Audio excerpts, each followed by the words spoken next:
Hello विद्यार्थी मित्रों, आज આપણે 5, 6 અને 7નો એક કોમન ટોપિક લઈને આવ્યા છીએ। એનું નામ છે મિશ્ર અપૂર્ણાંક।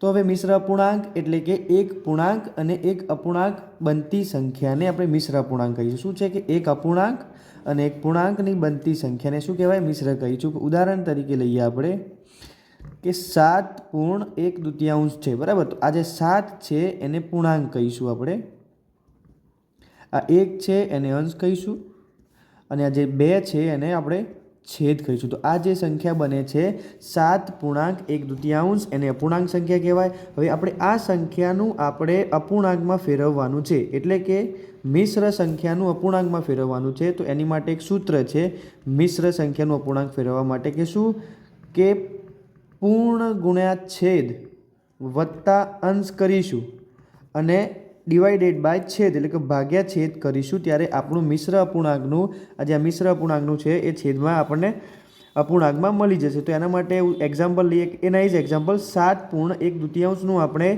અપૂર્ણાંકમાં ફેરવવું છે। તો હવે આમાં પૂર્ણ એટલે કે આ 7 છેદ એટલે કે આ 2, એ બંનેનો ગુણાકાર અને આ અંશ સાથેનો સરવાળો કરવાનો છે અને ભાગ્યા છેદ એમના એમ રાખવાના છે, બરાબર। તો હવે 7 દુ 14 વત્તા 1/2 એટલે થશે 15/2, બરાબર। તો આવી જ રીતે આપણે મિશ્ર અપૂર્ણાંકનું આપણે શુદ્ધ અપૂર્ણાંકમાં એટલે કે અપૂર્ણાંકમાં આપણે ફેરવી શકીશું।